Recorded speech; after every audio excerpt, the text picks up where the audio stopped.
السلام عليكم ورحمة الله تعالى وبركاته مشاهدينا الكرام مرة أخرى في قناة سارة إنجليش. واليوم غادي نهضر ولا غادي ندير فيديو على Global Exam 4 unit 4. كنت ناوية صراحة نلوحو 4 أيام قبل، ولكن تعكس زعما واحد التعكيسة يا سلام وصافي. مهم خلينا دابا نكملو في الفيديو ديالنا بلا ما ندخلو في شي حوايج. غادي نهضروا فيه كما العاده comprehension. اللي فايت شافوا الفيديوهات اللي قبل راه غادي يفهموا كيفاش comprehension language و writing هادو بحال قلتي اليونيتي الرابعه بوحدها هي اللي كناخذ منها تمارين اكسترا، وكنديرهم على شكل وطني باش تقدروا تفهموا اكثر. المهم نبداو ديريكت باش ما نطولش الفيديو. هذا هو البارتي الاولى نتاع التكست، من بعد كاين البارتي الثانيه غادي ديروا بوز حتى تقراو بلا ما نقرا، حيت في الاول غير كنقرا عاد من بعد كنشرح. هذه هي البارتي الثانيه نتاع التكست. حاولت نقسمه على جوج لانه بزاف منكم قالك انه ما كيبان ليهم حتى شي حاجه. انا غادي نحاول، كنتمنى هذا الفيديو يكون بكاليتي مزيانه وايضا يكون تيبان لكم مزيان. ما تنساوش ديروا الفيدباك ديالكم في الكومنتير باش نعرف حتى انا شنو كندير، واش كيبان لكم شي حاجه ولا انا كيحسب لي كيبان لكم. anyway هذه البارتي الثانيه. هادو هما التمارين. كيف العاده التمارين كيتحطوا بحال دائما نفس الصيغه نفس الشكل نفس كل شيء. عندك sentence واش true or false مع justification من الأحسن تاخدها من التكست. هاد بي عندك answer the questions كتجاوب على الأسئلة. دائما هادوك الأسئلة راه كيكونوا شوية بحال قلتي عندهم واحد تسلسل. بعض الاختيارات ما تيكونش، ولكن اغلبيه كيكون تسلسل. يعني غالبا ما كتلقى التمرين السؤال الاول في الباراجراف الاولى ولا الباراجرافات الاولانيين اكسترا، ولكن بعض الاختيارات ما تيكونش داك التسلسل. المهم C complete the sentences with from information from the text. غادي تكملهم بالانفورماسيون من النص. وهذوك التمارين الجوج الاخرانيين راه كنظن انهم واضحين.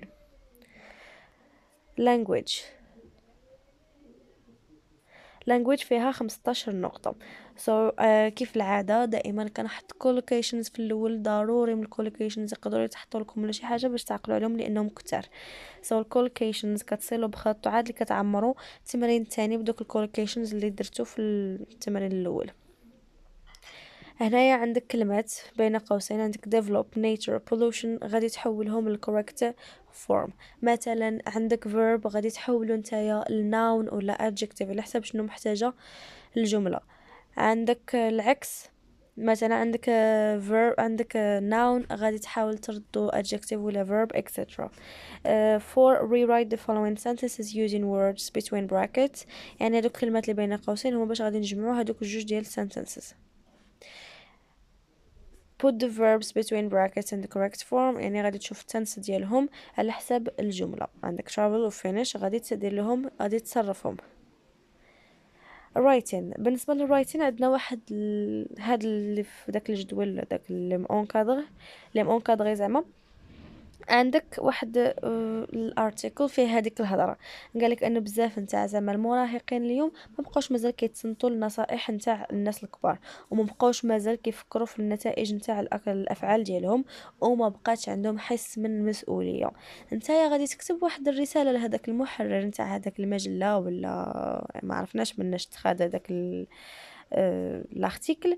غادي انت تكتب له واحد الرساله اللي بطبيعه الحال كتكون فورمال ليتر، كتكون رسميه، لانه ما يمكنش تهضر بطريقه غير رسميه مع واحد الشخص ما كتعرفوش. انت غادي تقول له واش انت متفق مع ديك الهضره اللي قال او لا ما متفقش. يعني كتعطي الراي ديالك، عاد كتشوف كتعطي reasons الاسباب اللي خلاوك تتفق او لا ما تتفقش، وكتعطي الاكزامبلز. دابا ندوزو للشرح. Civil society in Morocco is working hard to fight tobacco and drug addiction among young people with the help of non-governmental organizations. Many teenagers have managed to give up smoking. يعني المجتمع المدني في المغرب كيعمل زعما جاهدا باش انه يحارب التبغ ايضا drug addiction والادمان على المخدرات والتبغ بين زعما الناس دوك الصغار شباب. with the help of non-governmental بمساعدة منظمات غير حكومية. بزاف نتاع المراهقين قدروا انهم يحبسوا التدخين. سليم 18 years old is one of them، يعني واحد منهم عنده 18 سنة. He tells his story to other young people to discourage them from smoking. كي يعاود الاستوار ديالو للناس الاخرين باش انهم يعاونهم او لا يخليهم ما يبقاوش مازال يكميو. A friend offered me my first cigarettes. واحد صديق ديالي عطاني القارو الأول ديالي. Soon I started buying my own cigarettes. من بعد وليت أنا كنشري القارو ديالي بوحدي and got in the habit of smoking. وصافي ولات عندي ديك العادة نتاع تدخين. As my parents didn't realize that I was smoking، يعني بما أنه الآباء ديالي ما كانوش عارفين أنني أنا كنت كمي. I carried on، استمرت until one day teacher، واحد نهار واحد الأستاذ who was a member of organization، اللي كان واحد العضو من واحد المنظمة saved me، اعتقني أو لا أنقذني. He gave me advice، أعطاني نصائح and support، دعم for several weeks، بزاف ديال الأسابيع till I finally quitted this bad habit، حتى وأخيرا زعما حبست هاد العادة السيئة. Samira is a secondary school student, started smoking and taking drugs when she was 13 because of family problems. يعني بدأت سميرة كتتعاطى المخدرات و smoking أيضا فاش كانت عندها 13 سنة بسبب مشاكل عائلية. My mother neglected me، يعني جهلتني الأم ديالي. She gave me money to get rid of me، عطتني فلوس باش تخلص مني. As for my dad، بالنسبة للأب ديالي he only came home in the evening، دايما كيجي غير في العشيات. and always started shouting at my mother، دائما كيبدا يغوت على الأم ديالي. I easily found a refuge in drugs، she explained، يعني بحال قلتي دغيا جرات الدراغز. Amina Baji, teacher and member of the Moroccan Association for Listening and Dialogue، يعني واحد الأستاذة وأيضا عضوة في واحد الجمعية مغربية للاستماع والحوار. has helped several secondary school students and عاونت بزاف نتاع تلامذ put their difficulties behind them، باش يوضعوا الصعاب ديالهم وراءهم. she stresses، أكدت the importance، الأهمية of the role of parents، الدور ديال الآباء in dealing with cigarette smoking، بالتعامل الطريقة كيفاش كيتعاملوا مع التدخين before it leads to drug addiction، قبل ما تؤدي إلى الإدمان على المخدرات. families must look after their children، دائما لي فامي خاصهم يردوا البال الأطفال ديالهم and try to understand them so that they will not become addicted to tobacco or drugs، ويحاولوا أنهم يفهموهم باش ما يبقاوش زعما باش ما يوليوش مدمنين على tobacco ولا drugs. she says parents failure to listen to their children and to understand their problems، يعني الفشل نتاع لي بارون باش يتصنتوا لوليداتهم ويفهموا المشاكل ديالهم is the main reason، وزعما أكثر سبب why young people start smoking، علاش كيبداو زعما داك هو السبب الرئيسي اللي خلاهم من الاول يبداو تدخين ولا ياخذوا المخدرات. جمال بهوي another teacher agrees with باجي، بدا زعما داك الاستاذ الاخر حتى هو اتفق معاه في ديك الهضره اللي قالت if young people are to be protected from tobacco and drugs، باش انهم الا كانوا دوك شباب انهم يتحماو من tobacco and drugs families and schools must keep an eye on them، يعني العائلة ديالهم وأيضا المدارس خصهم يردوا لهم البال and try to understand their needs and fears، ويحاولوا باش يفهموا الاحتياجات ديالهم والمخاوف ديالهم. he explains ما شرح أكتر teachers must spend more time listening to their students so that they can give them advice and help them deal with their psychological problems. he adds يعني الأساتذة خصهم يدوزوا بزاف ديال الوقت يتصنتوا التلامذة ديالهم باش يقدروا يعطيوهم واحد النصائح وأيضا يساعدوهم باش يتعاملوا مع المشاكل النفسية اللي عندهم.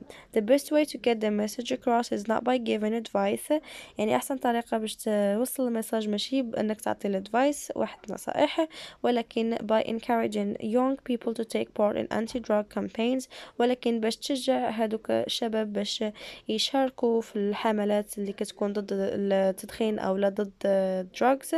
جلال توفيق a psychiatrist says he encourages all young people، يعني كيشجع كاع شباب who have overcome addiction اللي زعما تخطاو هذيك الادكشن ديالهم to tobacco or drugs to act as an example باش زعما يمثلوا واحد المثال يكونوا زعما مثال لهذوك الناس الاخرين اللي بغاو مثلا يحبسوا من هذاك التدخين etc.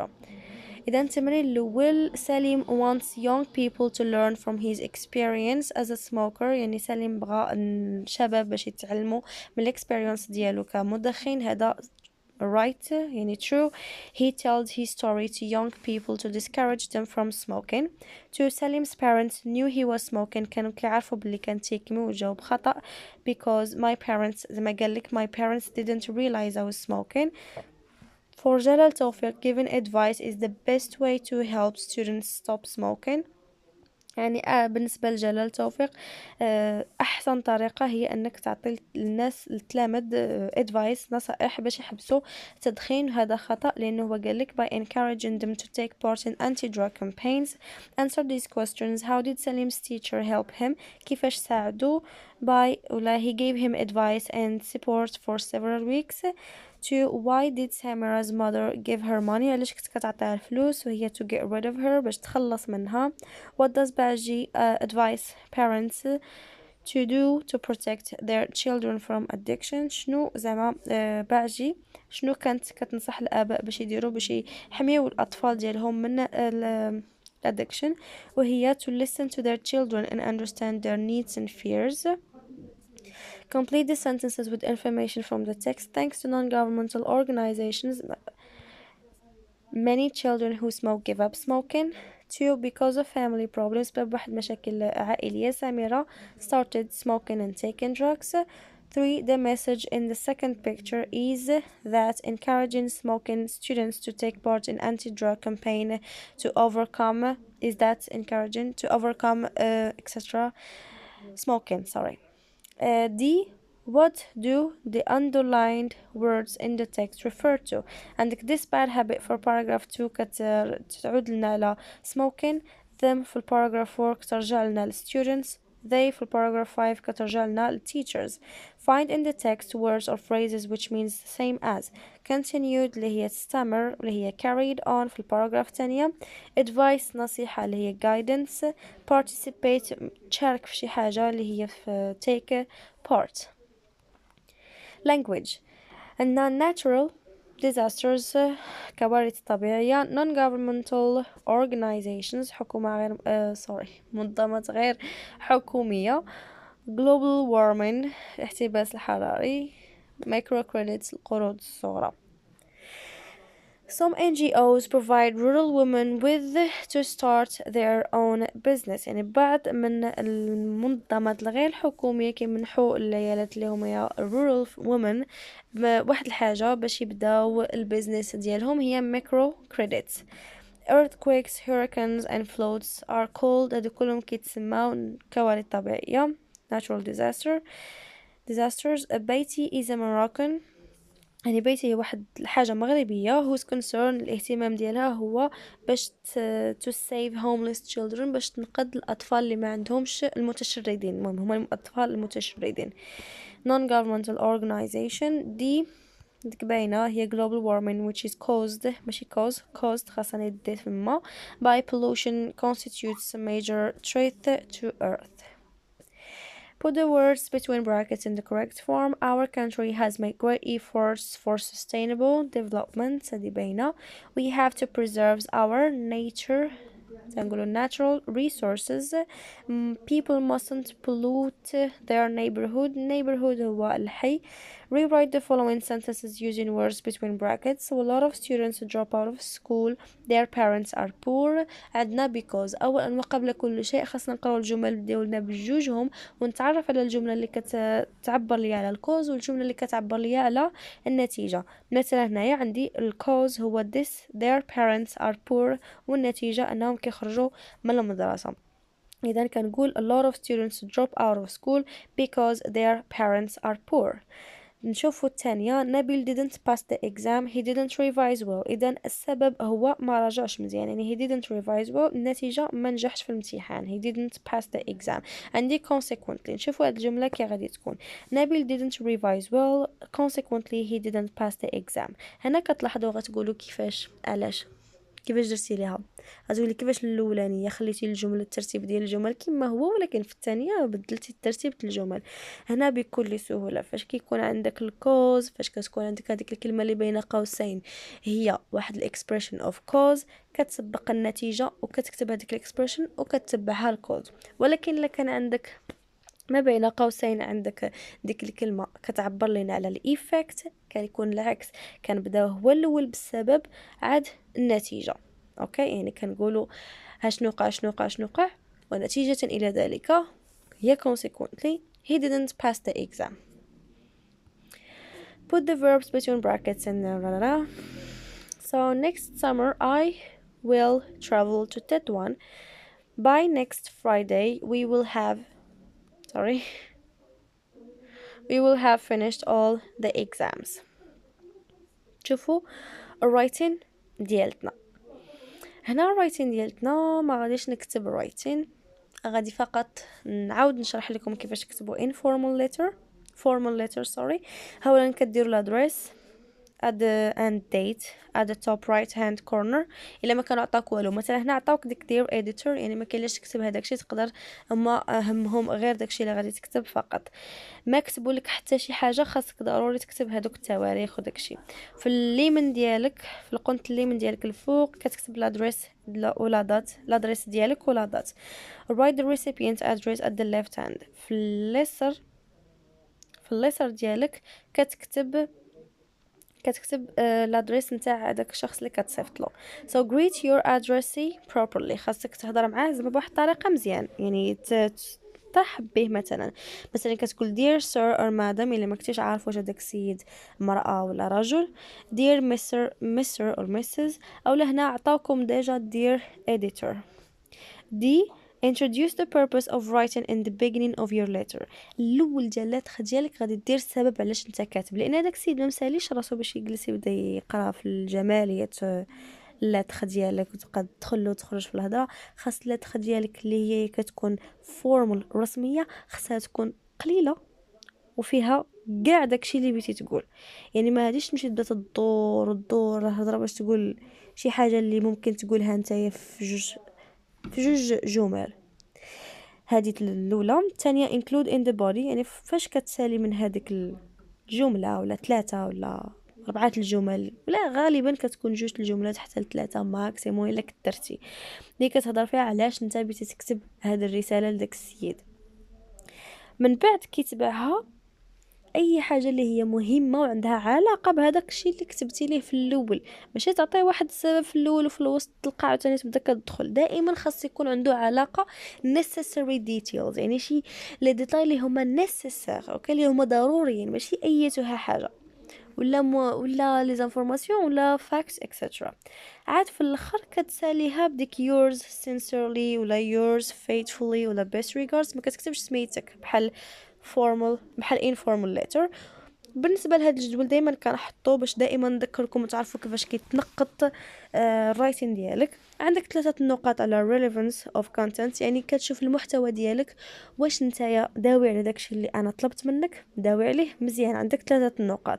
2 نقاط وحدين اخرين كنشوف انا مثلا عندك ايميل غادي عندك عندك واحد لتر غادي نشوف كاين دير كذا الفوق، كاين لتحت التوقيع ديالك، ماشي التوقيع داكشي اللي لتحت yours sincerely ولا yours faithfully etc، يعني كاينه في التحت الادريس، كاين الفوق كذا مزيان. انا من الشوفه الاولى عرفتك انك كاتب واحد اللتر. ايضا عندك 2 نقاط appropriateness and variety of vocabulary. الا قريت انا هذيك اللتر ديالك ولقيت انها فيها vocabulary اللي هو مناسب لذاك الموضوع ومتنوع، يعني ما كاينش تكرار، اغلبيتكم كيدير and، كيعرف and وكيحط عليها and etc. لا، قريتي راك تعلمتي شي حاجه جديده، قريتي moreover، قريتي in addition، قريتي also، قريتي as well as. اوكي، يعني ما كاين لاش تبدا غير اند ولا بات. كاينه بات، كاينين حوايج اخرين. اوكي المهم عندك هادشي هذا، ما عندكش تكرار والفوكابولير ديالك مناسبه لداكشي اللي تقال مزيان، عندك جوج ديال النقط. جوج نقط واحده اخرى كتكون عندك في الجرامر ديالك واش صحيح، واش ياك ما خطأ في التنسز، ياك ما خطأ في شي حاجه اخرى اكسترا. عندك كل شيء صحيح، عندك جوج نقط. عاد داكشي الاخر بحال مثلا سبيلين، واحد الكلمه الا كتبتيها خاطئه كتنقص لك النقاط اكسترا، ولا البانكتويشن مثلا الفاصله واش حطيتيها في بلاصتها، النقطه حطيتيها في بلاصتها اكسترا. الكابيتاليزيشن واش الا درتي النقطه الحرف اللي تابعو كيكون كابيتال لتر، كلشي هادو كيكون فيهم نقطه وحده. انا اعطيكم واحد النصيحه صغيره نحاول نسربيها لكم في واحد الدقيقه، هو انه فاش تبغي تكتب رايتين، نعطيكم مثال غير هادي. دابا مثلا اغلبيه غادي يقول انا ماشي نتفق مع بصح دابا مثلا انا شخصيا انا متفقه مع الهضره اللي تقالت في هذا الارتيكل، مع كامل احتراماتي لهذوك الناس اللي هما يا باقيين مراهقين ولكن في نفس الوقت كيحترموا الناس الكبار. يعني اغلبيه الناس دابا هذاك الشيء اللي تقال في هذاك الارتيكل انا كنتفق معاه، ولكن الا جيت انا يا مثلا عندي واحد الساعتين ولا ما نعرفش شحال عندي في الامتحان، غادي نشوف هذاك الشيء اللي انا عندي فيه ما يتقال بزاف. داكشي علاش كاين واحد الحاجه سميتها برين ستورمين، كاين واحد الحاجه عندك ورقه الوسخ غادي تحط مع وضد. اوكي غتحط انك مع هذاك الشيء اللي قال وضد داك الشيء اللي قال، وغتبقى تحط في الافكار اي فكره جاتك كتحط. انت كتلاحظ انه انت مثلا فغين مثلا انا مع هذا الشيء اللي قال ولكن ما عنديش ما نضيف. صافي انا متفقه معك، وشنو غادي نزيد؟ اش باقي بيت نقول؟ عندي ما نقول. ولكن قلت لي انا ما متفقش معك نقدر نختار شي حاجه واحده اخرى. ولا الناس الدراري الصغار دابا ولاو كيساعدوا زعما الناس الكبار، وبالعكس دابا ولا السوشيال ميديا اصلا شكون متحكم فيه. مثلا يعني نعطيكم الافكار اللي جاوني دابا في هذه اللحظه ما فكرتش فيهم من قبل. مثلا السوشيال ميديا ولاو كيبارطاجيو هذوك الناس زعما الحالات الكبار اللي الناس الكبار اللي ما عندهمش مثلا فين يسكنوا، وبفضل هذاك الشيء اللي تيديروا كيلقاو فين يسكنوا ولا كيلقاو والديهم او لا اكسترا، يعني شباب ولا مساعد اكثر اكسترا. المهم انا غير الشيء هذا يلا طاح لي في بالي. يعني انا واخا انا الداخل ديالي كقناعات ديالي كشخص متفقه معاه، ولكن داكشي اللي بغيت نكتب عندي بزاف ما نقول فما متفقاش معاه، اذا انا غادي نكتب ما متفقاش معاه ونعطيه. اوكي عطاكم ايضا قول لي على وصف لي الصديق ديالك. هذه ماشي اغلبيتكم كلكم كديروها، كتمشيو توصفوا الصديق ديالك ولا الصديقه ديالتك فيني صاحبتي العزيزه عليا هي اميمه، نكتب على اميمه فيني اميمه كديره، وتبقاي تفكري انت كتوصفي فيها. لا كتبي شي حاجه عندها عينيها خضرين زرقين قريين ليمونيين، اختارعي شي حاجه. كنتو قريتو في الاول انه الشباب عندهم الايماجينيشن، هو ايماجيني تخيلوا. الرايتين ماشي بالضروره انك تحط داكشي واقعي، راه يعطيك الاستاذ واخا يعطيك يقول لك كتب لي على شي حاجه وقعت لك كتضحك، انت سير فكر شنو وقع لك كتضحك. تقدر تعطينا غير شي حاجه وقعت في شي فيلم، واش غادي يمشي يتبعني ويقلب والحاله وما نعرف شنو باش يعرف واش داكشي نيت بصح وقع ليا ولا ما وقع لياش. ماشي شغله هذاك الشيء، اللي شغله هو واش انت عارف تكتب، واش انت عارف تعبر على داكشي اللي طلب منك. اوكي قال لك عاود لي على شي ذكرى خايبه في حياتك، ممكن تقول اي حاجه طاحت لك في بالك، ممكن تقول تخطفت، ممكن تقول ضربني شي حد بفردي ومشيت للسبيطار وداكشي اللي كتقدر. المهم تخيلوا ماشي بالضروره تقلب، لانه للاسف الشديد الحياه ديالنا ممله. يعني الا جيتي تعاود لي على شي حاجه واعره شنو هو خرجت في البيكنيك انا ومالين الدار داكشي ستوب ليك انت، ولكن انا فاش غنقرا غادي يجيني داكشي ممل. 20,000 واحد بحال كتب لي على بيكنيك، كتب لهم شي حاجه جديده، شي حاجه شفتيها في شي فيلم شي.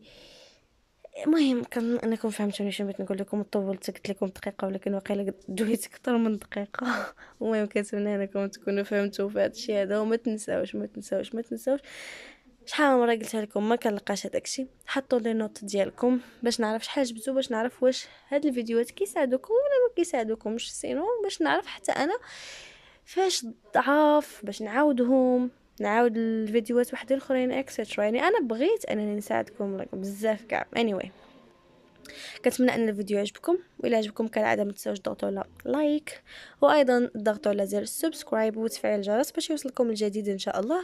كالعاده شكرا على المشاهده، والى اللقاء في درس اخر، وبالتوفيق لكم ان شاء الله. كلكم غادي تنجحوا ان شاء الله. الى اللقاء.